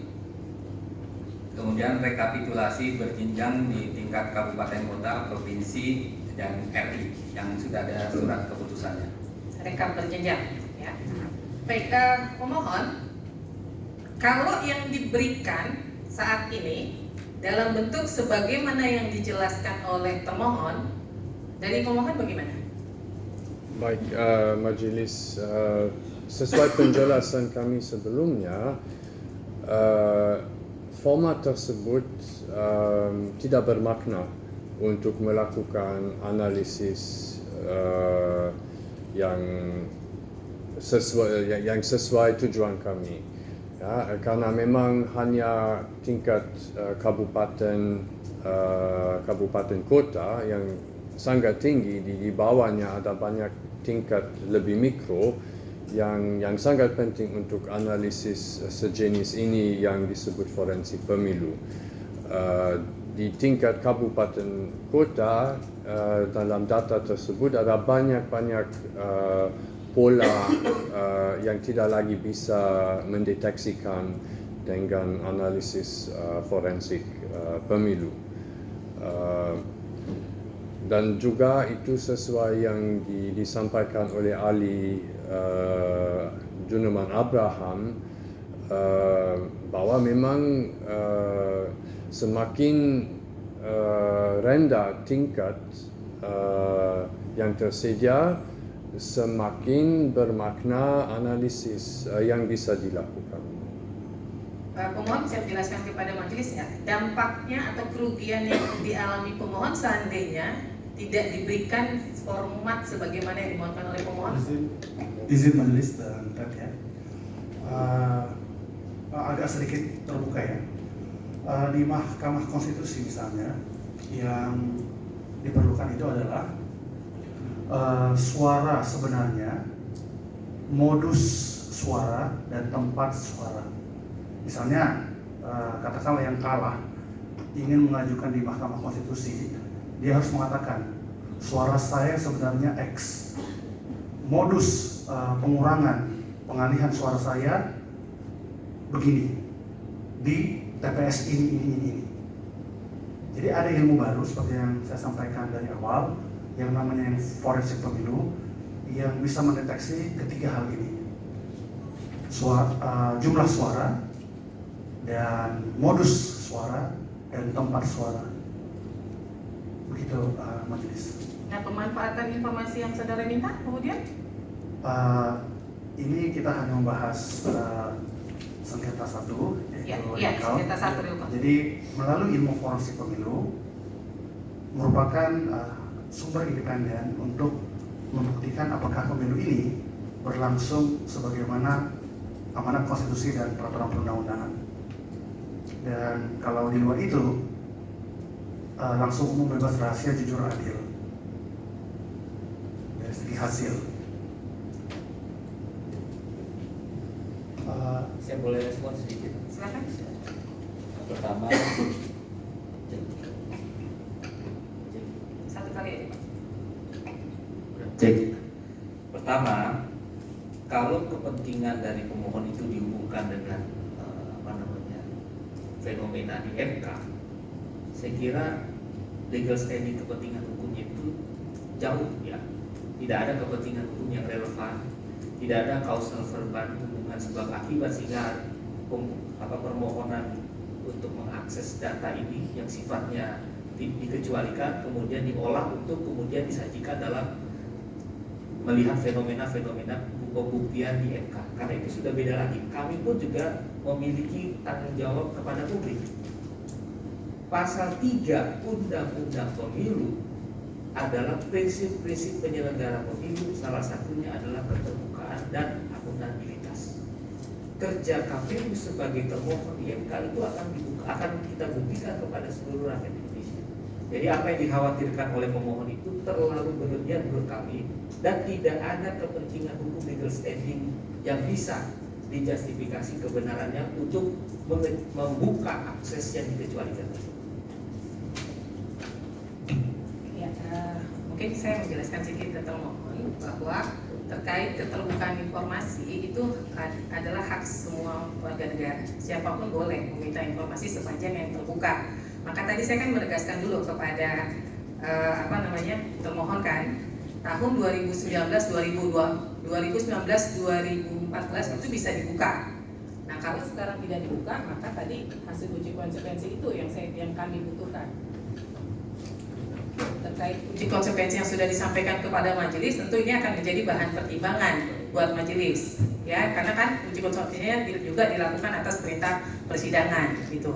Ya, maka saya juga menggali dari pemohon apa kepentingan utama terhadap informasi yang diminta, gitu. Itu juga menjadi pertimbangan majelis nanti dalam mengambil keputusan, gitu, ya.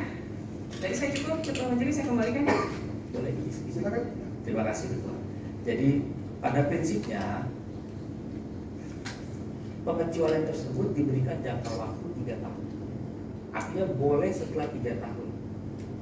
Karena jangka waktu itulah 3 tahun karena dengan pertimbangan yang sudah dijelaskan oleh Pak Kamus dan DPR. Dan itu menjadi kebijakan internal kita berlaku sejak tanggal 17 Maret 2024.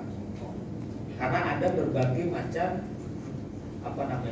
trouble system yang kemudian itu dalam satu perbaikan yang kalau itu diakses dalam bentuk mentah tadi, maka itu bisa membahayakan negara, masuk dalam kategori hal yang membahayakan negara, penyelenggara negara. Karena itu kami membuat kebijakan itu berlaku sejak ditetapkan tanggalnya 17 Maret 2024, jadi tidak bisa berlaku surut. Artinya kebijakan tahun 2024 ini pemilu 2024 maka berlakulah uji konsekuensi ini. Begitu ya Pak. Terima kasih. Baik, cukup ya? Ya. Saudara pemohon. Mungkin ada beberapa hal yang kami ingin menyampaikan. Ya, pertama, termohon menyatakan. Saudara kalau ini membantah aja dalil yang disampaikan tadi begitu ya, kita tidak usah menjelas. Tadi kan sudah mendengarkan di alasannya apa. Ya. Apa bantahan saudara kira-kira? Ya. Contoh, gambar C hasil dinyatakan informasi terbuka oleh termohon dan mustahil bagi masyarakat, bagi siapapun untuk melakukan analisis dengan C hasil satu persatu. Harus menggunakan cara OCR seperti yang dilakukan oleh KPU untuk membaca semua C hasil secara sistem untuk mendapatkan angka-angka data elektronik yang kemudian bisa divisualisir, dianalisis dan sebagainya. Artinya, kalau termohon tidak menyediakan data dalam bentuk angka-angka, dalam bentuk CSV, itu akan dilakukan oleh masyarakat, oleh banyak pihak, seperti pihak-pihak yang pada saat ini men-scraping data dari Sirekap, dari web KPU, dengan beberapa program yang dibuat sendiri. Masyarakat akan menggunakan alat-alat OCR untuk melakukan OCR terhadap semua gambar C hasil.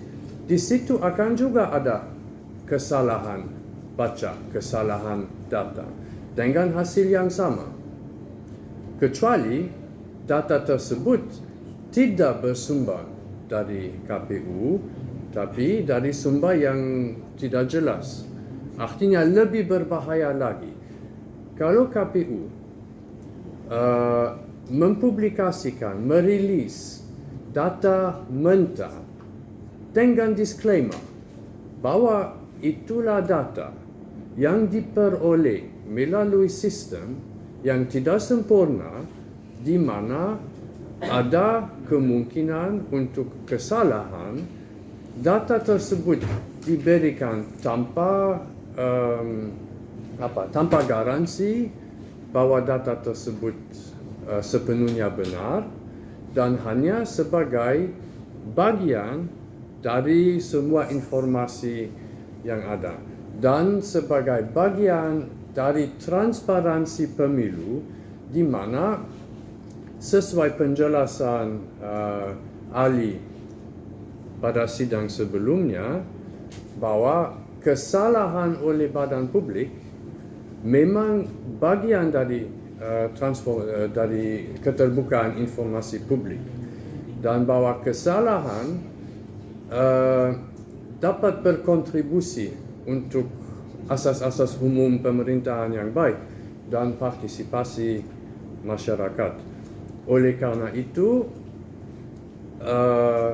dua alasan tersebut, ya, masalah dari masyarakat akan melakukan OCR sendiri, dan prinsip bahwa kesalahan bukanlah alasan untuk mengecualikan informasi, menurut kami memang kepentingan publik untuk mendapatkan data yang diminta melebihi alasan-alasan seperti bahaya bagi negara. Oke, cukup ya? Cukup sama satu tidak? Agak sedikit berbeda. Ya, di substansinya saja ya. Jadi saya ingin bertanya kepada termohon, terutama yang dari Pusdatin. Prabowo Gibran 96.303.600 suara. Begitu juga yang selanjutnya. Yang kami minta ini sebenarnya sudah dipunyai oleh KPU sendiri. Karena tadi ada 3 ya, C hasil, D hasil, rekapitulasi berjenjang TPS. Benar ya, termohon. Jadi rekapitulasi berjenjang TPS 800.000 sekian TPS itu dijumlahkan menjadi nanti ujungnya pasti satu dokumen. Jadi yang kami minta itu sebenarnya yang dipunyai KPU sendiri, sehingga saya sangat-sangat bingung sebenarnya kenapa tidak diberikan, karena toh ini kepada media sudah diberikan, dan tadi katanya sudah C hasil, D hasil, dan rekapitulasi berjenjang TPS. Itulah yang kami ingin minta. Jadi menambahkan tadi ya, C hasil, D hasil, rekapitulasi berjenjang TPS, itu yang kita minta. Dan katanya tadi terbuka. Terima kasih majelis. Silakan. Ya. Terima kasih majelis. Coba dibaca lagi di dalam surat pemohon, apakah itu yang disebutkan? Kan tidak. Yang disebutkan pemohon adalah CSV per 3 hari. Jadi Ya, kan, nih. jadi coba ya, baik. Pertama, pihak pemohon itu kalau berbicara meskipun ada tujuan bertanya ke pihak, itu tetap ke majelis. Oh, baik. Ya kan? Nanti masalah kemudian kita serahkan perlu dijawab atau tidak oleh termohon, termohon ya dari kami. Terus kemudian ya termohon juga karena sudah dipersilakan ya, memang betul sih, memang pemohon juga harus konsisten dengan permohonannya. Kalau di permohonan nggak ada ya jangan dikembang-kembang, itu nanti bisa jadi satu buku gitu, satu buku, itemnya jadi beranak-pinak. Mau betul. Ya, betul ya. Jadi tadi juga saya mengomentari itu. Jadi kembali kepada pokok permohonan saudara. Jadi konsisten saja di situ, kembangkan dalil-dalil saudara untuk yakinkan bahwa itu informasi yang terbuka. Kan tadi juga termohon juga sudah kita dengarkan, ya, punya hak dengan berbagai aturan argumentasi untuk mengecualikan itu, ya. Jadi jangan lagi mana-mana, ya. Saya mau menjelaskan ulang ini agar tidak ada kesalahpahaman tentang kalau misalkan permohonan. saudara jelaskan itu sudah ada di sini. Ya. Ya, kalau saudara jelaskan kan sudah jelas nih permohonannya saudara gitu kan. Jadi jangan lagi kita sudah paham semua. Ya, sudah Majelis, paham. Ya. Di situ ada istilah serupa, CSP atau serupa di permohonan kami. Jadi tidak hanya dibatasi kepada CSP saja. Baik. Karena ini berkembang sudah pada sidang keempat ya, baru bicara tentang serupa, ya sudah. Kita cukup ya yang itu ya. Baik. Karena kita ini masih ada agenda lain. Pertama buka puasa dan gitu ya. Baik, ada lagi singkat ya. Makasih Pak Ketua. Yang perlu saya tanyakan, ini kan pihak pemohon. Jadi tadi fakta persidangannya, ini pemohon juga bisa menyimak. Fakta persidangannya bahwa untuk satu nomenklatur yang namanya real count, tadi ada 3 kualifikasi yang memang biasa kita gunakan di Undang-Undang KIP. Yang pertama ada real count yang dikategorikan informasi terbuka, wajib berkala, dia yang tayang di website gitu kan. Yang kedua ada yang sifatnya wajib tersedia setiap saat, bisa diminta ketika ada permohonan, tapi formatnya yang berbeda. Tadi di permohonan itu adalah CSV, lalu yang disiapkan setiap saat itu adalah dalam bentuk apa? Gambar, image. Nah, lalu kemudian ada yang dikecualikan, gitu ya. Ini yang saya kira Pak Ketua, bagi anggota majelis menjadi kajian kita. Bagaimana dalam satu nomenklatur dia punya definisi yang berbeda dalam penyajiannya. Nah, yang mau saya tanyakan juga kemudian dalam bentuk image, misalnya itu yang dimohonkan, yang diharapkan oleh pihak pemohon itu kan dalam kategori wajib tersedia setiap saat, yang ketika diminta yang ya dikasih kan gitu. Berarti kan cuma bisa disaji dalam bentuk image. Sementara di undang-undang itu ada istilah informasi publik itu harus dapat diperoleh setiap pemohon informasi publik dengan cepat, dan tepat waktu, biaya ringan dan cara sederhana. Nah, klausul tentang cara sederhana ini kan ada 820.000 TPS ya. Menurut pihak termohon sendiri, bagaimana pandangannya terhadap klausul cara sederhana ini? Ya, tadi pihak termohon juga sudah memahami bahwa termohon punya hak untuk menolak. Tapi konsideran seperti ini kira-kira pandangannya gimana? Apakah dengan memberikan dalam bentuk image itu termasuk informasi publik yang sederhana sesuai dengan kebutuhan kepentingan publik? Terlepas dari yang meminta sekarang adalah pihak pemohon, ya. Nanti kita uji lagi soal lainnya. Ini kita perlu pandangan tentang itu karena di fakta persidangan sebelumnya itu pernah ada juga soal klausul cara sederhana. Silakan. Baik, izin majelis. KPU sudah memberikan cara tercepat, cara tersederhana melalui website pemilu2024.kpu.go.id, di mana masyarakat bisa melihat di TPS mana, mulai dari provinsinya dulu. Misalnya dia di DKI, diklik DKI-nya, kemudian dia masuk Jakarta Timur, masuk yang saya ingat Jakarta Pusat, masuk Jakarta Pusat, kemudian masuk Kecamatan Menteng, masuk Kelurahan Menteng. Di situ ada TPS mana yang ingin dia ambil sebagai data dia. Itu data termudah dan di situ langsung terdownload image yang diinginkan. Nah, apabila data tersebut kami berikan gelondongan, itu akan menjadi menyulitkan dari pemohon, baik pemohon yang sekarang apa masyarakat yang lain atau masyarakat yang lain, karena dia tidak menjadi terstruktur. Image akan berkumpul dalam satu folder. Image-nya akan berkumpul dalam satu folder dan tidak bisa dilakukan pencarian.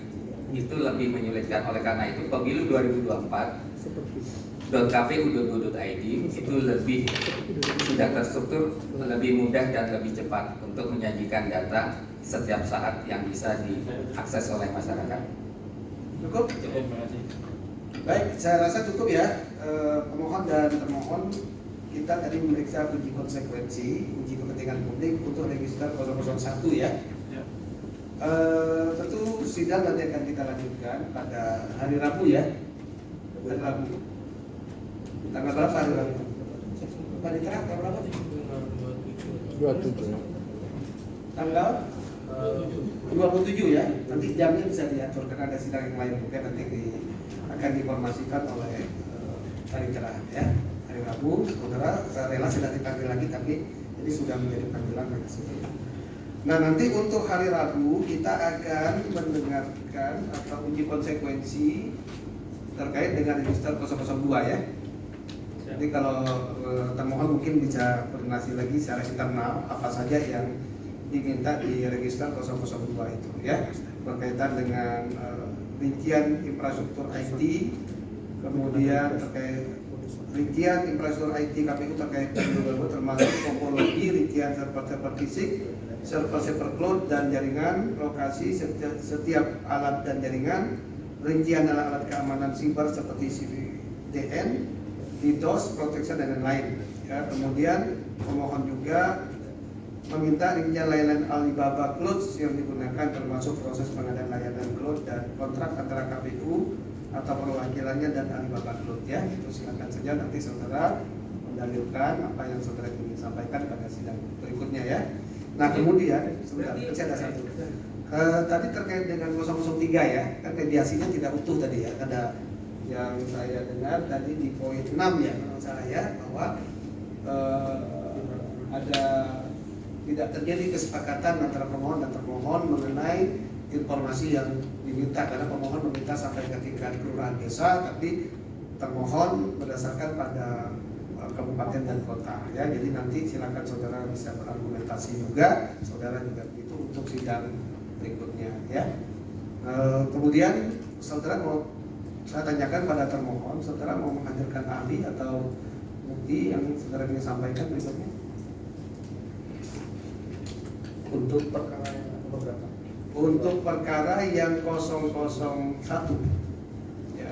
Tapi untuk yang 003 boleh juga saudara persiapkan atau saudara bisa sekaligus nanti. Iya. Begitu. Semua. Nanti tinggal nanti ahlinya ya yang akan kita tanyakan, ada akan berperkara, akan memberikan keahlian pada perkara apa? Ya, silakan. 003. Iya. Nanti kita 002 kita hadirkan. 002 ya, terkait dengan IT ya. IT. Baik. 002. Bukti juga silakan kalau ada bukti-bukti yang sudah mau sampaikan ya. Baik. Cukup ya? Cukup. Itu kita nomor sudah ya. Saudara juga cukup ya? Ya, satu hal yang majelis, saya merasa untuk sengketa 003 mungkin harus ada pedoman oleh majelis, karena sampai saat ini informasi yang diminta tidak dinyatakan dikecualikan, tidak dinyatakan terbuka, tapi dinyatakan tidak dalam kewenangan termohon. Itu bukanlah istilah yang ada dalam UU KIP. Di situ ada dikuasai atau tidak. Tapi dalam mediasi belum menjadi jelas apakah dikuasai atau tidak, selalu dinyatakan tidak dalam kewenangan. Oleh karena itu, untuk proses persidangan itu mungkin harus menjadi jelas dulu sesuai UU KIP. Ya. Baik, majelis berpedoman pada sidang sebelumnya, sebelum terjadinya mediasi. Karena sebelum mediasi ditanyakan kepada termohon bahwa informasi itu terbuka kan pada saat itu. Nah, hukum acara yang berlaku di Komisi Informasi ketika itu terbuka maka diarahkan untuk mediasi terlebih dahulu. Kemudian majelis menerima hasil dan ternyata dari hasil mediasi itu ada yang tidak disepakati dan dilanjutkan dalam proses adjudikasi. Maka nanti dalam pemeriksaan berikutnya itu akan kita coba ya, kita gali kembali terkait dengan penguasaan informasi atau pengecualian informasi oleh termohon yang tidak bisa memberikan apa yang diminta oleh pemohon ya sampai tingkat desa. Kan begitu ya. Jadi nanti kita lihat pada persidangan berikutnya akan kita gali. Gitu. Baik, cukup? Karena sudah sore juga atau kita lanjut lagi. Jadi kesimpulannya 27 Maret itu 1, 2, 3 lagi. 1, 2, 3 ya 1, 2, 3 1, 2, 3 karena gini, kenapa dia 1, 2, 3 karena pemohon dan termohon ini kan satu ya. Cuma pemohon ini mengajukan 3 register dengan 3 pokok permohonan yang berbeda begitu ya. Nah maka dalam persidangan ini kita pemeriksanya langsung sekali jalan, tapi untuk efektifnya kan akan kita bedah seperti yang tadi ya, kita cek dulu di 01. Nah 01 udah kita anggap clear gitu kan, tapi kalau seandainya yang belum clear itu kalau termohon misalkan mau menghadirkan saksi atau ahli atau bukti kan begitu yang belum clearnya gitu ya. Nah nanti demikian juga berikutnya kita akan menguji konsekuensi untuk yang 02 gitu ya dan 03 karena 03 kan baru muncul tadi. Nah kemudian kamu mau menghadirkan ahli misalnya silakan saja nanti kita daftarkan setelah yang pemeriksaan uji konsekuensi kita nyatakan selesai, baru berikutnya kita mendengarkan keterangan ahli ya begitu. Demikian saya rasa cukup saudara para pihak pemohon dan termohon. Dengan demikian sidang sengketa informasi dengan registrasi perkara nomor 001, 002 dan 003 garing KIP dari PSIP garing 2 Romawi garing 2024 antara pemohon Yayasan Advokasi Hak Konstitusional Indonesia atau yakin terhadap Komisi Pemilihan Umum KPU Republik Indonesia. Sidang saya nyatakan skor yang akan dilanjutkan pada tanggal 27 Maret tahun 2024. Sidang saya nyatakan skor. Terima kasih.